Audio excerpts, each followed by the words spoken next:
Hi, everybody, and welcome back to another episode of Breaking the Block.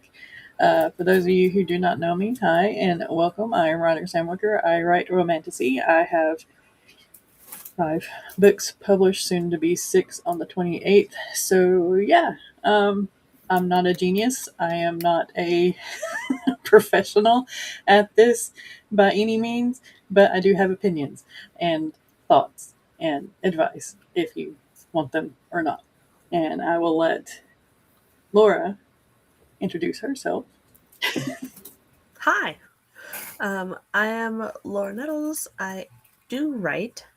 Have I written a ton in the last year? No, but um, I do write. I have about 36 question mark short stories, travels published in anthologies and magazines.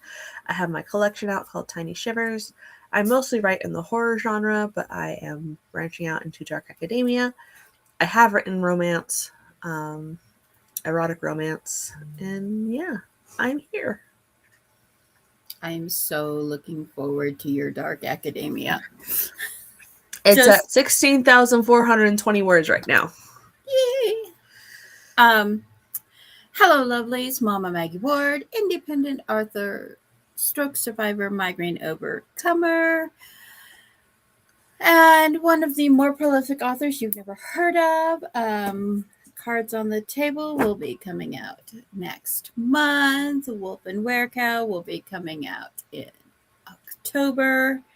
I've been spending a lot of time with the Grand Bean and editing and writing for All of the Words August, which is a writing routine building challenge. We have word count levels, if that's what works for your little brain. We have day count trackers, which helps some people more. And yeah, we're just here to encourage writing and writing routines because fall writing season is starting. Rough Draft Challenge, Mill Wordy, all of those are coming up, and you cannot do one of these big word challenges if you aren't used to doing the writing. So you can't go from being a 5,000, 10,000 word a month author to a 50 to 100,000 word a month author unless you've been building that muscle, building that routine. So that's what All the Words August is about. I made a little ephemera for my word goal for the rest of the month. Nice. Isn't it cute? It is cute. Awesome. All right. So let's get into our very first question. And what steps do you take to make your prose better?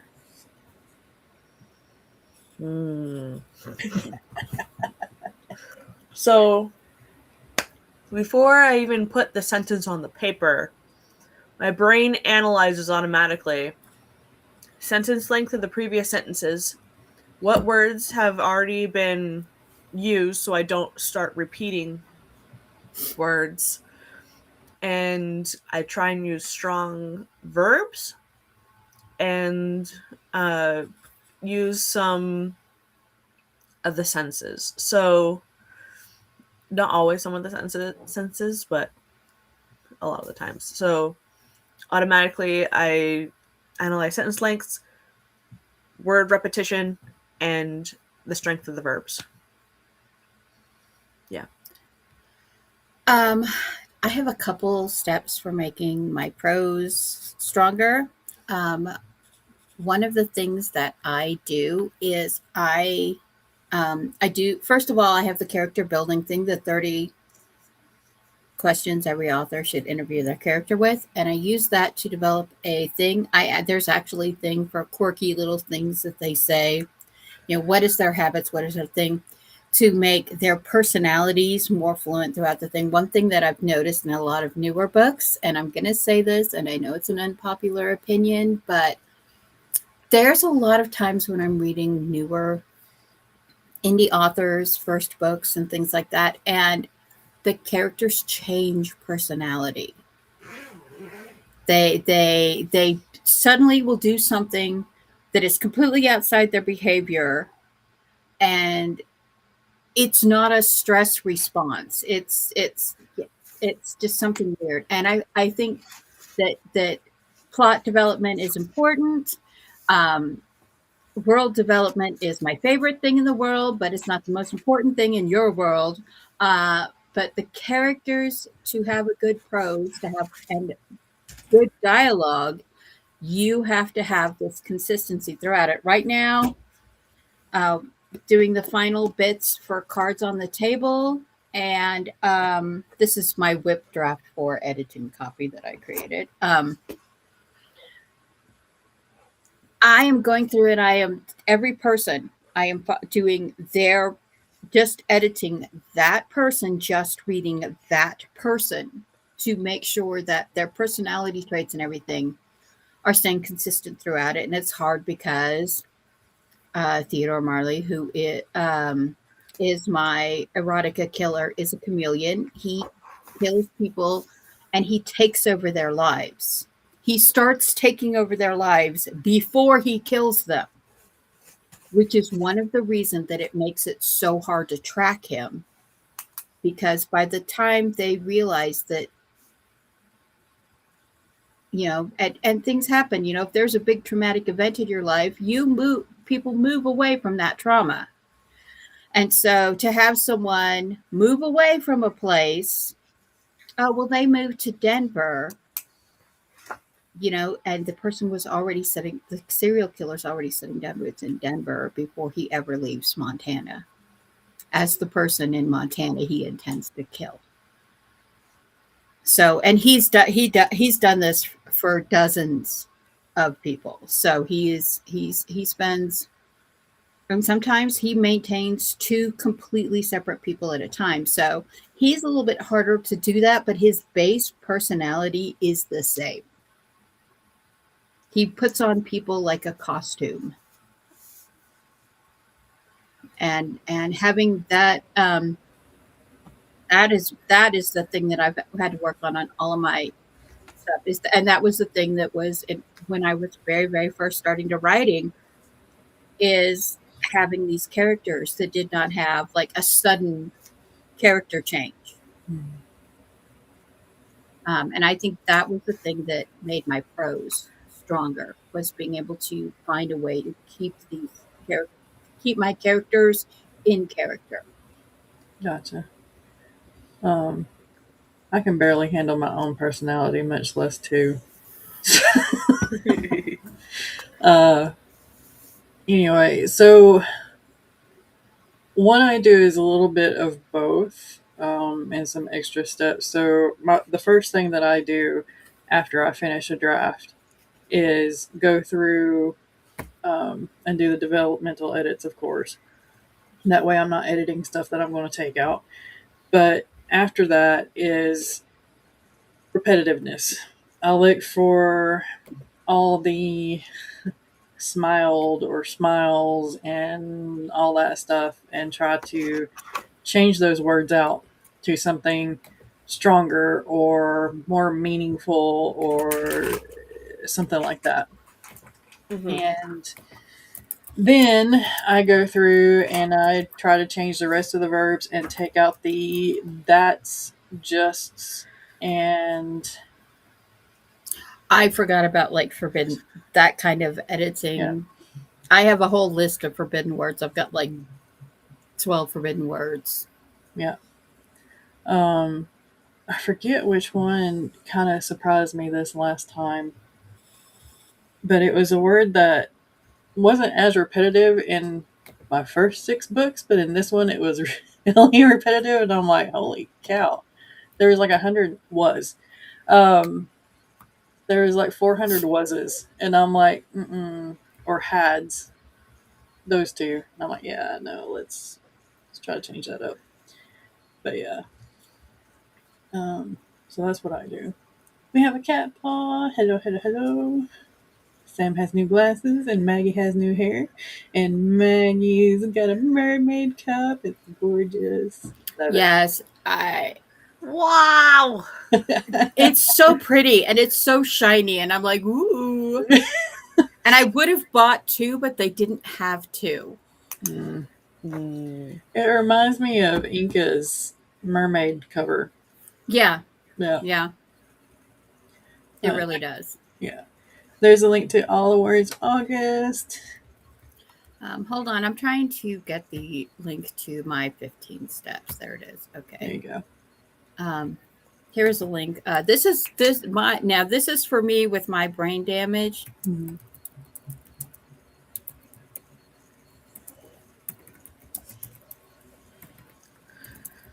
And also, if you have something like AutoCrit or Pro Writing Aid, usually the tabs at the top will help you figure out the next steps that you need to take if you're not really sure where to start, kind of thing.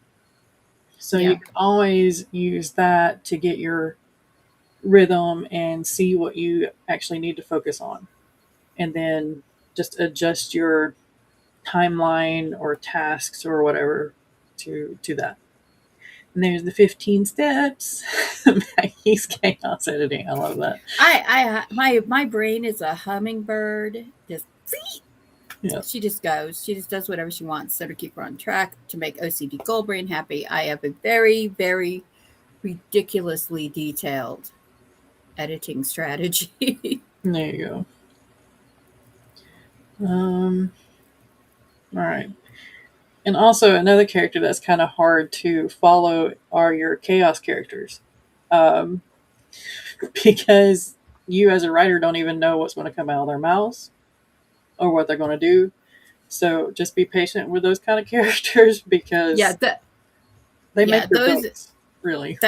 that's why I have to have that's why I have this like consistency with the I have to do this final last through consistency read, because technically my serial killer is my chaos character, because his personality is whoever's identity he puts on next. Yeah.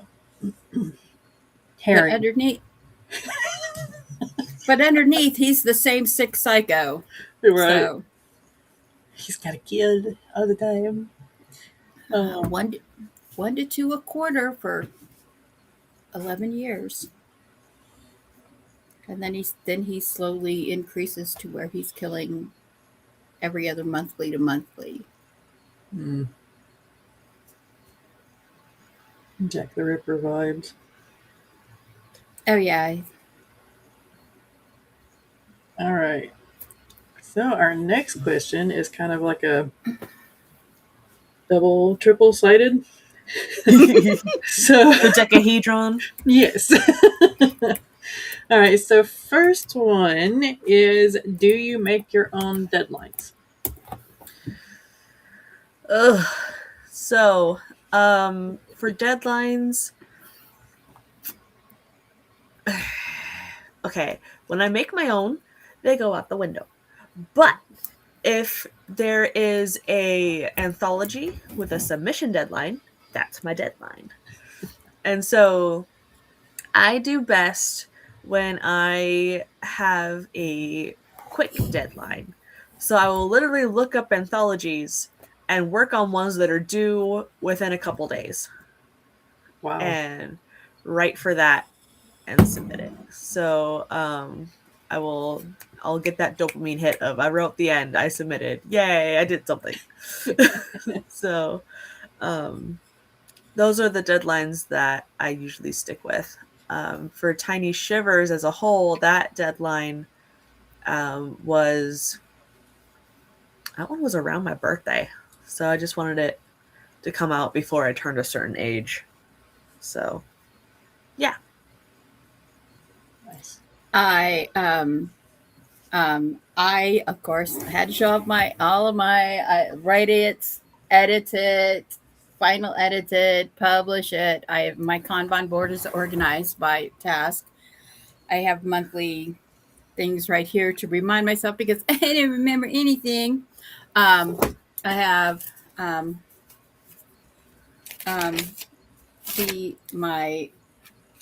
all my planner with trackers and everything in it to all that because but yeah, no, I do my best to keep myself on track. It's been really hard this summer because TDM has moved back. The grand bean was born. That's right. We love you, Roy. Team Roy. Roy fangirls. Roy needs a snacky.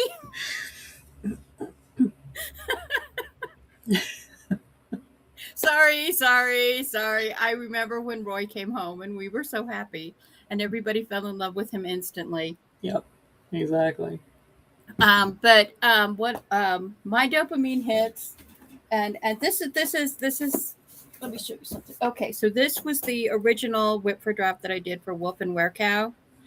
All of my scribbles in it, everything. Realized I needed a complete rewrite, so I had to create a new Wolf and Werecow copy, and it is significantly thicker. Yep.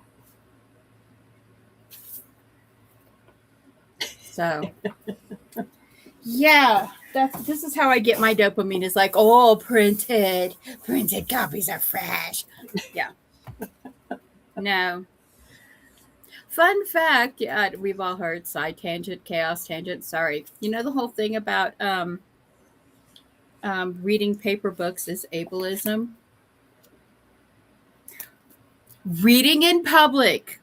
There was a whole thing on TikTok about how reading in public is ableism because there are people who can't read. I've actually been told that it was rude of me to read a paper book in public because not everybody can read paper books. Years ago, but yeah, people keep using this word. I do not think it means what they think it means. Yeah, no, but I am actually really good about sitting on my deadlines, even with chaos summer going on. I'm on the final steps for this, even after Amazon moved my launch date up 7 days because they were going to be doing server maintenance on my launch day. Oh my gosh. So the day that I thought that I was going to be submitting all the final drafts for it for everything is the day that it's launching. So now I've shipped it. It's fine. It's fine, she said. The thing with me, I'm like, okay. I know a lot of people do the what is that, heart breathings community and all the micromanaging. I can't. I look like I'm micromanaging myself, but I'm not, because this is not a flat goal. To write the book is not a flat goal. To edit the book is not a flat goal.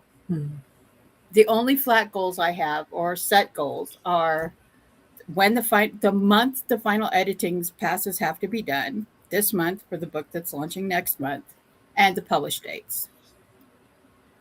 Yeah. But the write it, that can slide wherever it slides.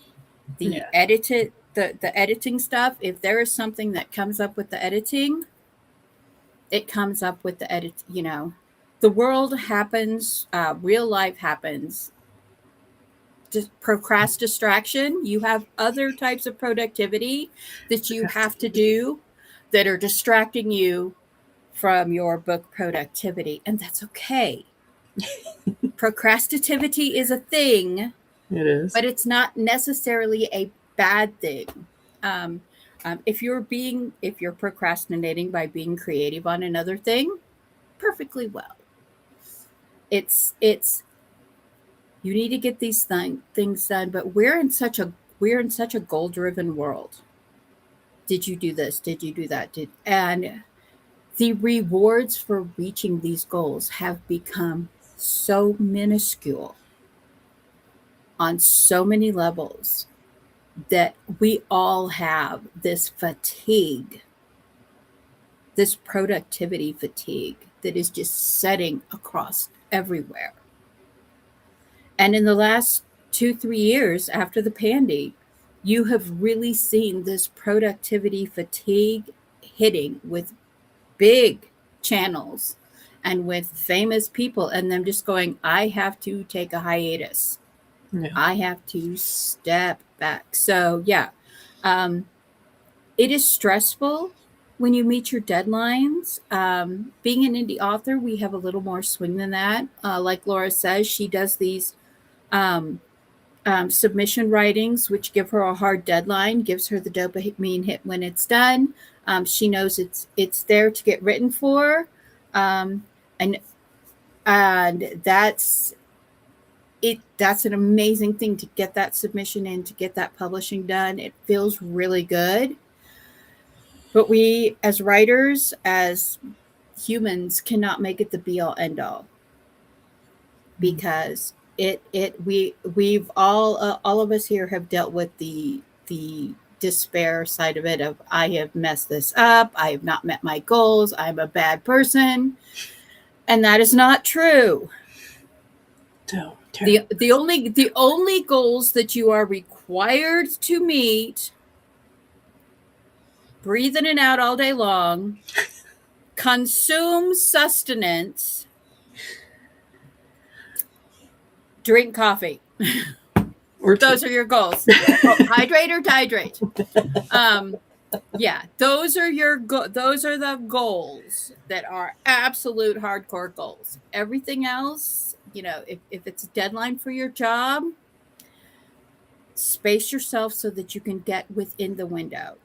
I encourage people to try to set their deadline a few days ahead of when it actually is, so that and it's that weird trick of setting your leave when you know someone who is chronically late, so you bump everything up 30 minutes to leave on time. 2 hours. 2 hours for some people. If you've got deadline goals, bump them ahead 2 days. Give yourself that 48-hour cushion. Because, and be like, I have to have this done on Monday, not due till Friday, but I'm going to say Monday, Tuesday, have to have it done. That way you can have it done and you can go back and look at it. And if there's anything you have to tweak, you still have that 72-hour window. Yeah. So, yeah, it's hard though. Hard goals and our lives, our world, everything pushes this goal mentality, pushes this overproductivity mentality. Can't go to work because of the pandemic. You have to work from home, raise the kids, walk the dog. Why don't you make sour bread too? Everybody else around you is making sourdough. Why don't you make sourdough too? Everybody else is doing crafty things 12 hours a day while working from home, while chasing their dog or kids or whatever life. The toxic productivity, overproductivity mentality is bled into everything. And like literally we have a generation right now, the Zs and alphas, the older alphas and the younger Zs, who they're just like, they're doing what the Chinese culture calls laying down. They do not see a point in killing themselves to reach their goals. Yeah. And because we're from a generation where it was like, do the thing, succeed the thing, you, blah, blah, blah. Yeah, no. Yeah. It's having hard deadlines is good. Schedule yourself ahead of your hard deadline. Break your task into projects. Don't micromanage yourself. If micromanaging works, if you need every hour of every day pinned for what exactly you are doing at that time, that might work for you, but that also creates another level of stress. Also, how much time are you spending arranging your micromanaging that you could be doing other things? Yeah. So I've tried the deadline thing this year, and I find that like I did in school, I procrastinate until about the last minute. So I don't like setting deadlines for myself. So in the future, I only have 2 more deadlines in the future, which is going to be so the deadlines that I have for this year is to get stated out by the 28th, because I'm actually doing a launch party elsewhere in a bookshop. And then, yeah, the other deadline is publishing I'm Your Hero on I'm No Hero's anniversary, because I promised myself that I would do that. And then the next one is to publish Capture the Intrepid on the anniversary of Capture the Empress's publication. So, yeah. I will do the same for the third books in those series, the I'm His Hero and Capture the Queen. But from then on, I'm just going to publish when I can and not really set any deadlines for myself. As far as launch day parties and stuff elsewhere goes, I'm probably going to wait until I have everything done before reaching out to the bookstore or bookstores to do a launch party like that again, because yeah, I don't like the stress. So that goes into like the next question. Yeah, it kind of keeps me going, but it also makes me rebel against it. uh, because I have to do it. I don't want to do it. I've always been that way. Somebody tells me that I need to do something, I'm going to either do it or I am going to go the complete opposite and be like, nah, screw that. It's one or the other. So yeah. And it is just stressful to me because that's resting on my head all the time. So if I have to do something else, like social media or mowing the freaking yard, I feel guilty because I am not working on that deadline project. It's just a vicious cycle. Yeah. Awful. See, my thing, I tend to overplan my goals. So, and you know me, I will run out something until I succeed gloriously or crash and burn gloriously, because yeah. Yeah. Yeah. I find that I will set a goal to work on a specific project at a specific month in the quarter or whatever. And then my brain's like, I don't want to work on that project. And Oh, then I you feel hate guilty, that. like, I want to work on something else. And then you're like, but I need to work on this one because I already set it all up in my journal. And it's like, well, I don't want to work on it. So do I not work on anything or do I work on something else? And it's just like, ugh. Just trying to follow where the muse goes, but also I want to actually finish something.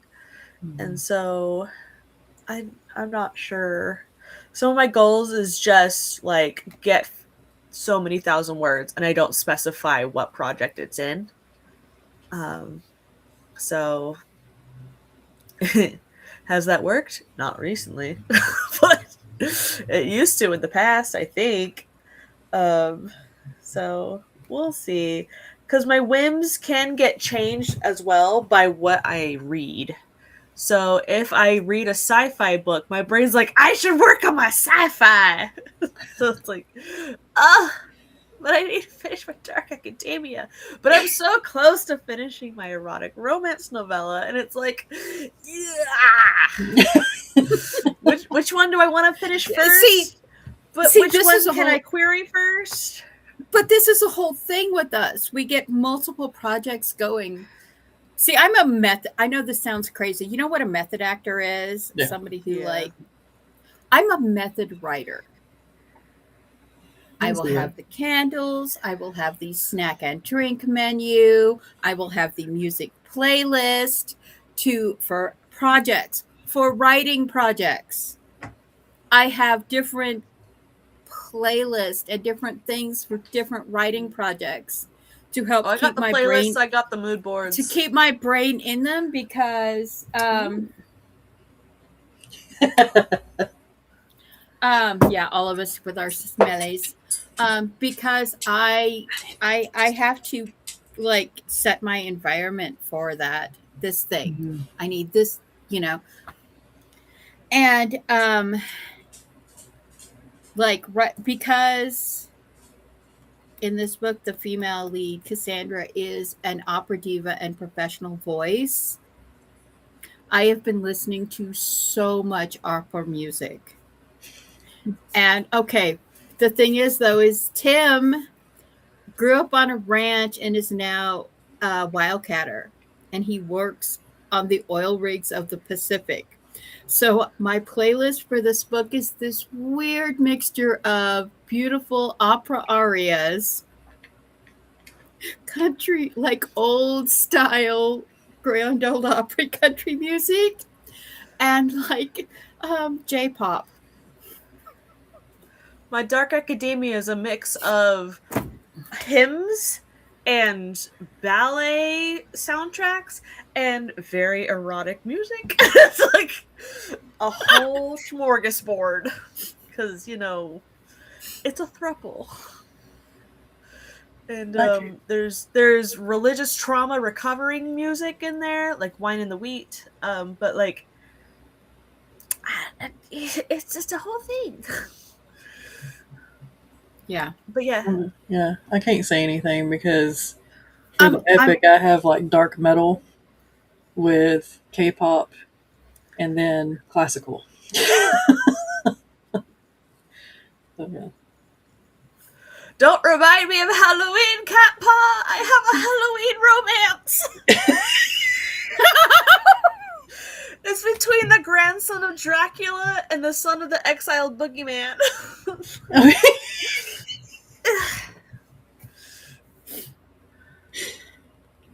Oh my gosh. Yeah. But is Dracula's grandson sparkly? That's the question. No, he is not sparkly, but he is a poet. And so he's like kind of outcast by his father, who's like, you need to be the king of Halloween. He's like, but poetry. I don't want to scare people, father. You can be poetry and dark. Yeah. Edgar Allan Poe had He very feels guilty poetic scaring writing. people.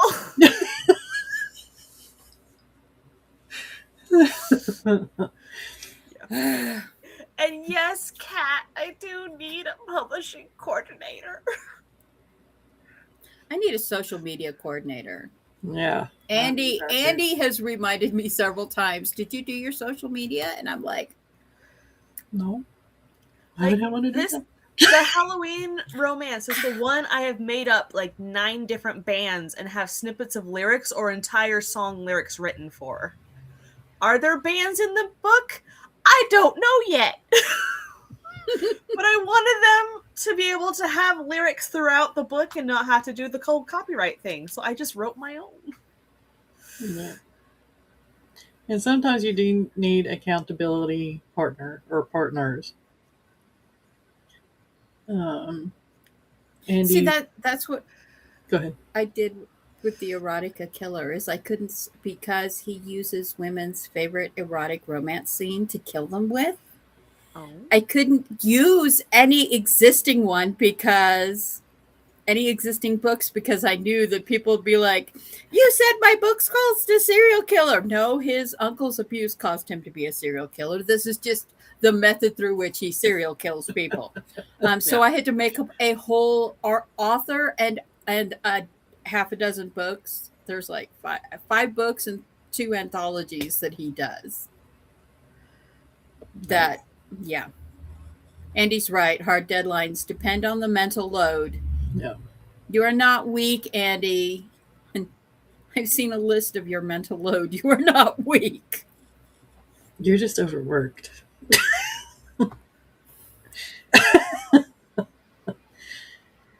Or Hi, Heather.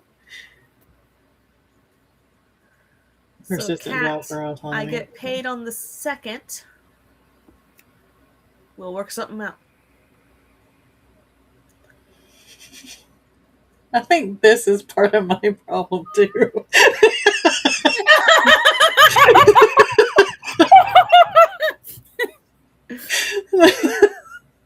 See, that's the thing. You gotta trust the person who set the deadline. Am I trustworthy? I don't know. No, because I know what goes on in here. I'm I know I'm not trustworthy. It It depends on whether it was Hummingbird Muse or OCD Goldbrain that sent the deadline. That determines how valid the deadline is. Because Hummingbird Chaos Rider Muse Brain will go, fuck this shit, I'm out. Fuck this shit, I'm out. And just Yep. Yep. Yeah. See, my goals just go from the window to the wall. It's like back and forth. Glory is a really good accountability partner. Mm-hmm. Yeah. And if you need a beta reader, Tom is amazing. He gave me such good feedback when I was writing Ghost with Cats, Ghost with Ink, and Ghost with Hope. Yeah. This is cool. I was all gung-ho, like, the day that I read about the anthology, and now I'm like... There's an anthology? Wait, what? What am I missing? Yeah. Hold on. Let me see. Do I need to write something tomorrow? When is the... Wait, I don't know about Rachel's. I just know about Sky's. Submissions due by October 1st. I do not have... Okay, I need... Where's my posties? Oh! Add it to the Kanban! I can use my new postie notes. Roman notes! That's amazing. I love that. I got my mother one that looks like butter. Like it's literally wrapped in a butter paper. It's cool. TDM came home from the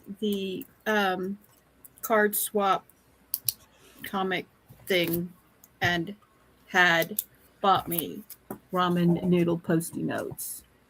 Okay. My sister crocheted a baby blanket for her daughter, and then it was yellow yarn, and she looked at it and she's like, "It looks like ramen noodles! No!"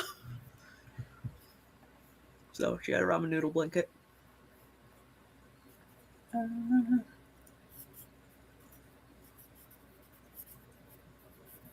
Okay. I got very mad at YouTube the other day because somehow I ended up unsubscribed from Sky's channel. How dare. Yeah. I was like, why am I never seeing Sky's content anymore? Why am I never seeing anything? And so I actually had to go look up her channel to go to her channel. And then I was like, why am I unsubscribed to this channel? That reminds me, I have to do my monthly go back and see if I'm still subscribed to everybody thing. You can't tell me who my friends are. Right. They'll let the bots, they'll let you stay subscribed to, they'll let bots stay on your subscription forever. Yeah. Hey, Angel Faye. Okay. Hello, Heather. Where did we get to? Yeah, there's the Halloween reminder. It's a time. Oh, fragments through time. Okay, yeah. Yeah. Totally. I am totally in for that. Let me get off of this bright page over here. Making I need dark mode. I mean, I'd like money, but...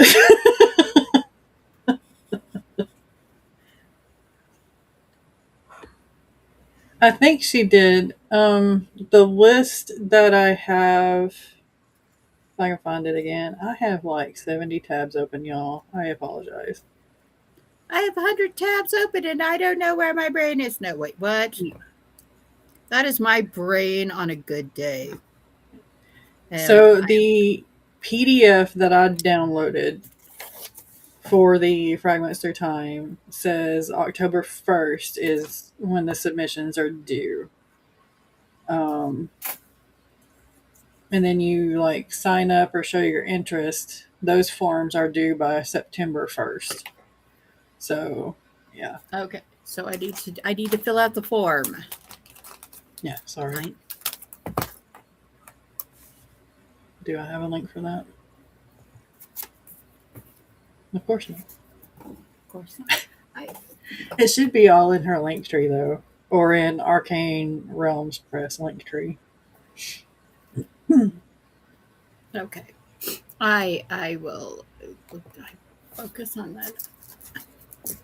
I hope I haven't signed up and then forgotten I've signed up, because that is very possible. Because See, I sleep, I forget. Yeah, I had that moment too. He's like, did I do the form? Or did I just say that I was going to? This is 100% valid gratitude. YouTube unsubbing me you from people is a yeah. I spent a whole afternoon searching for this channel I knew I was subbed to that had disappeared. Took hours because I couldn't remember the name. Oh, I hate that too. Like there was this new author tuber that I subbed to during the marathon, and now I can't find her again. And I'm like, what was her name? She wasn't on any of our live streams, but she was in the chats a lot. I've been losing a lot of people that I was subbed to, not because I'm being unsubbed from them, but their channels, they're shutting down their channels. Or YouTube is scraping their channels because they're going through in channels that have no activity for like some periods of time. And with all the YouTube changes coming and all the drama about the YouTube changes coming, and in February, and I'm starting tomorrow, we're going to have a new thing on our dashboard that's for the views thing is changing. It is not actual views that will appear. Currently today, when you see how many views a video has, how many views a reel has, that's a verified eligible view because they have watched it for 30 seconds to 2 minutes. For the long form, they have watched it for 5 to 10 seconds for the shorts. Starting tomorrow, there's a thing, they're switching to a format called public views. And that means if somebody watches, is like they're swiping on their phone, if they watch the first few frames, 1 second of whatever you have pops up, they swipe away, that counts as a public view. That's not a real number. It is not a verified view. It does not apply to your monetization or channel metrics. It is just a number that YouTube has created to pacify the outrage that they are now going to 8,000 hours of watch time or 20 million short views, verifiable, to become a monetized channel. And there's also a discussion about the monetization going from the 12-month metric on the monetization. Instead of being an anniversary date monetization, it becomes a sliding metric, either quarterly or monthly, as always the previous 12 months instead of just the anniversary 12 months. I cannot. People on the inside of YouTube are saying this. People talking to the inside of YouTube are saying this. Nobody is verifying this publicly, so I cannot. But I'm just saying that starting in 2027, monetization is going to become very, very hard, and keeping your monetization is going to become very, very hard. Yeah. So there's been a lot of new videos popping up that says monetize your channel before February 1st, 2027. Here's what you can do, kind of thing. And I'm like, yeah. I am sitting at 350 odd subscribers. So I'm there. I am never going to, I know that I will never be 1,000 subscriber channel because I know that my content is not broadly exciting or enticing to the majority of YouTube. But I mean, this is a social platform for me. I hang out with all of you. Yeah. I read my books and listen to other people's books. When I can't, like I had like I'm finishing up All the Words August with mandatory streams because God,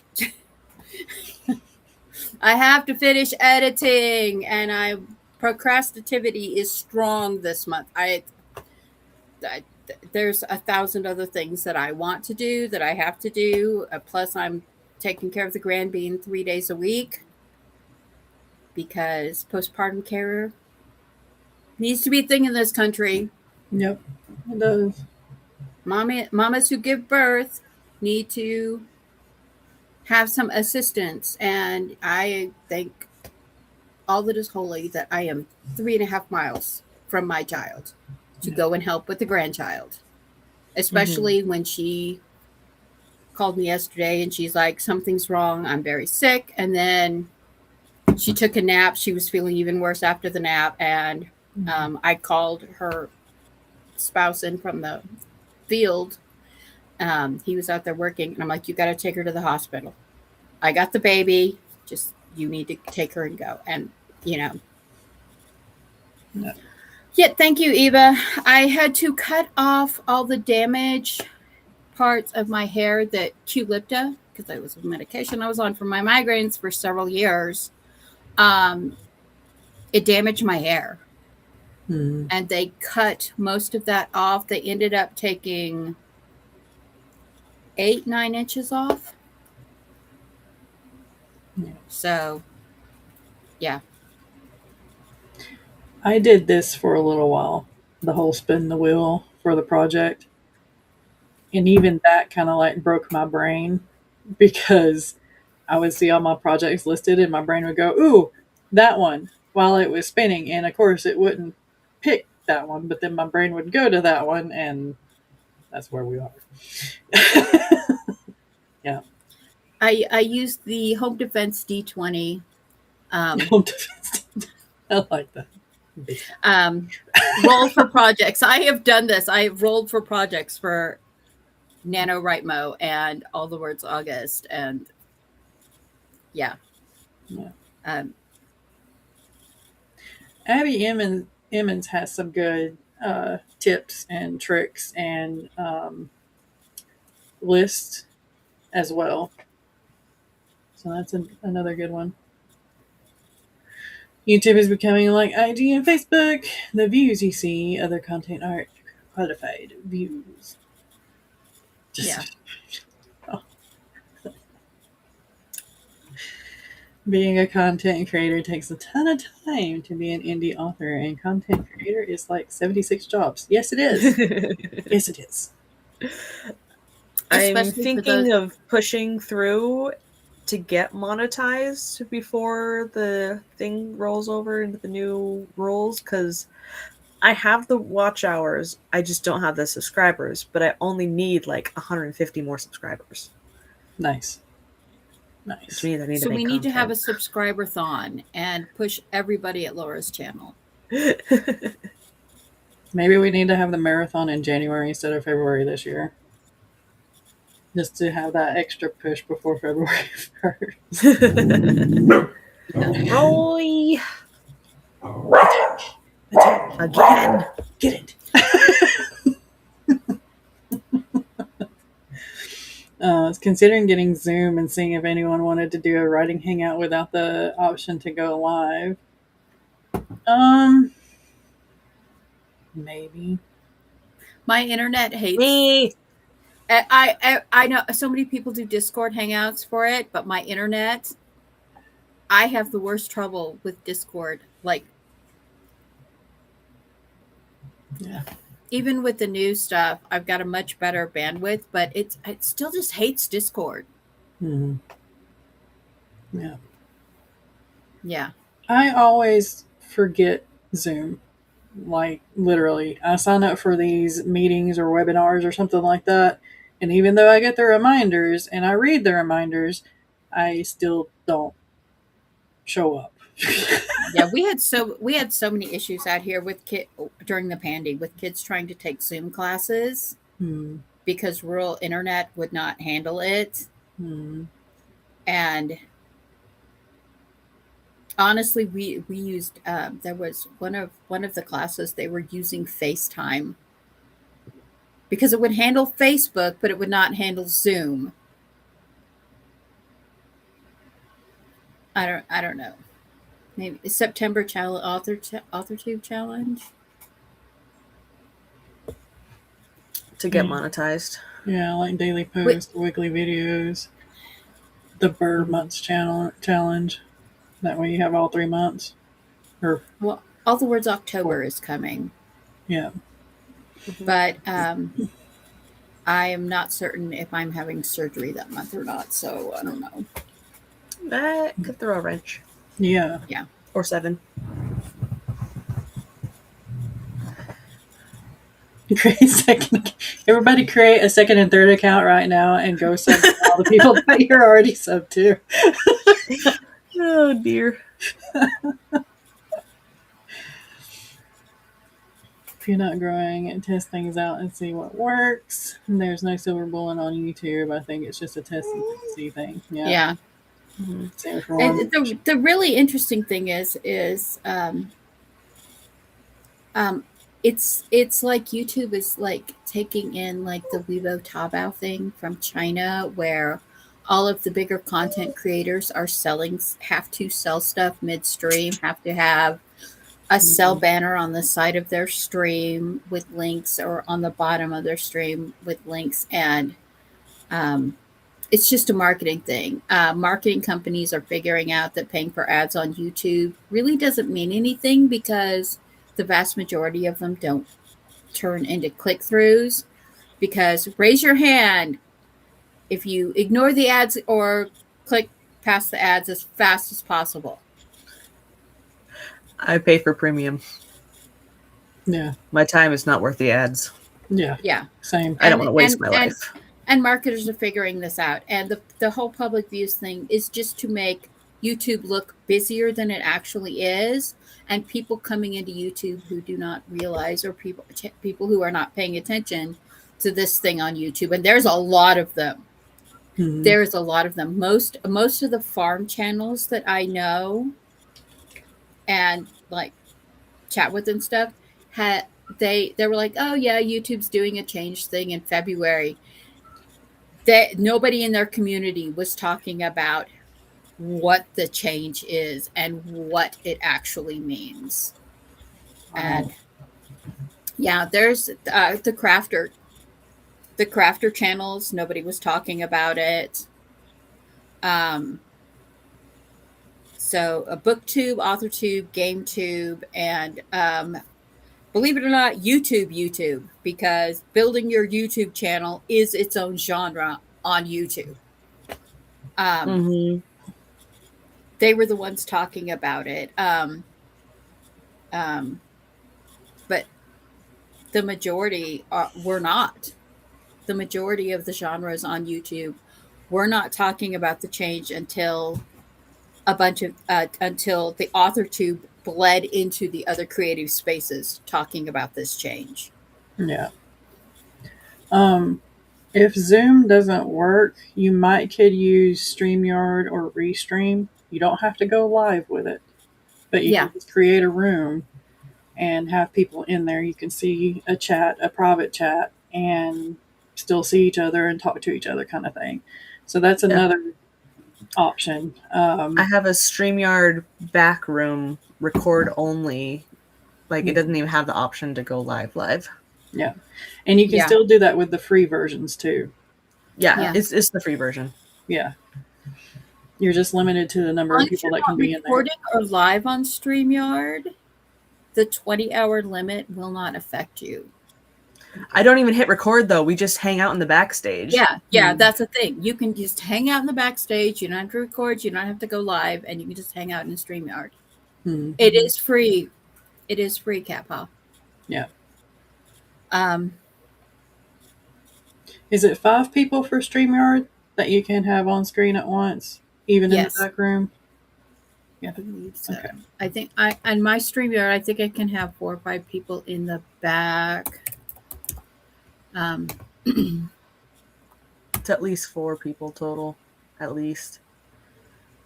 Okay. Restream is 6, and you can build a back room in Restream as well. I mean, you don't have to record, but there is the option to record, and it is free. I downgraded to the free version because I got tired of paying for things that I wasn't using anyway. Gaggle of supportive besties. I like that. Who try to hype each other out for monetization and engagement, but the thing is, algorithms are smart. Yep. The Yeah. high posts don't get a ton of engagement from those sorts. Yeah. Pesky algorithm. I don't know. Twitch usually works okay between ads, but it's not as interactive. Yeah. I can't find it. The limit. Yeah. Maybe go to the. Did you go to the invite link? And sometimes it's like on the top or bottom of that link. How many people you can have in? How many guests can I have back stream?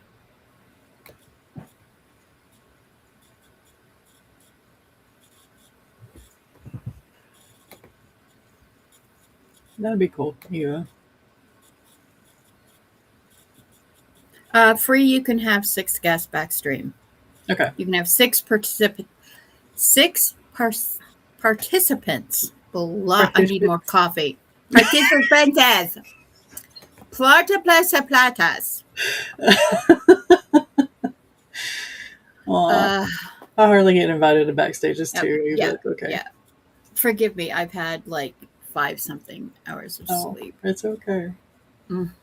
I have perfect sleep nights and stuff, and I still stumble over my words. So you're perfectly fine. We used to do that before we moved over to Discord for Hangouts. Yeah, I don't want to give more time to Discord. It's a headache of clicks to me. There we go. Cat Paw put that in there at the bottom. My bad. Yeah, Cat. Zoom is up to 100. Holy cow. No wonder it's such a beast to load in. Yeah. Zoom.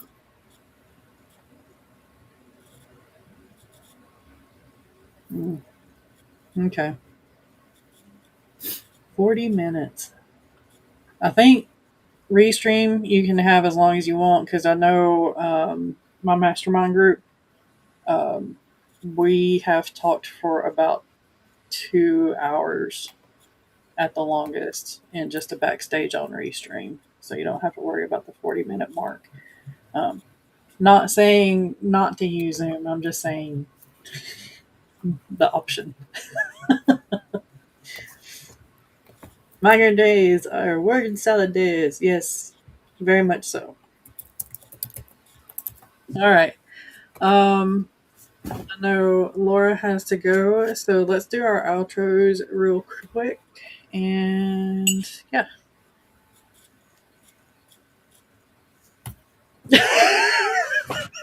Me.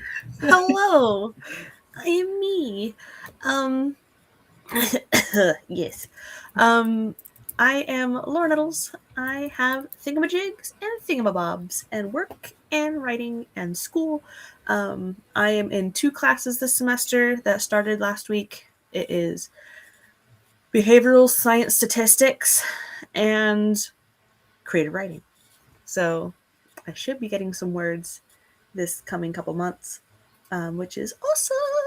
And yeah, I work, so I will be getting ready for work and getting my hair less floofy.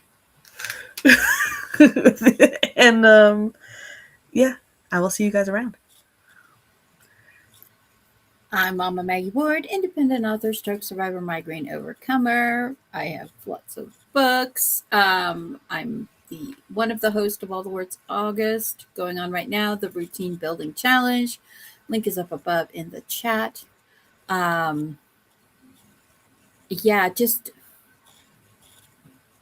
don't beat yourself to death with your goals, because self-care is also a goal, and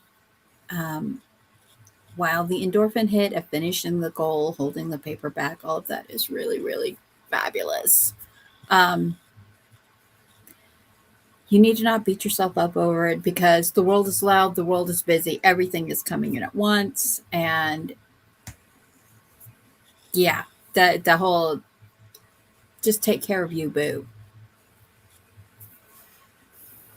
Agreed. All right. So thank you for coming, and thank you, Laura and Maggie, for being here with me. Our next Breaking the Block is going to be September 6th. So if you have any questions that you want us to cover on that day, My work schedule changes starting next week. I will have Sundays off. there you go. Hey! I'll have Sunday, Mondays off. Nice. All right. So yeah, make sure to drop the questions into either the comments. Don't put them in the chat because sometimes the chat is janky. But do put them in the comments, or you can hit me up on Instagram, Facebook, whatever. DM me. All that Pigeon good stuff. mail. Yeah, snail mail. And we will see you on September 6th. I hope y'all have a great day. Bye. Bye.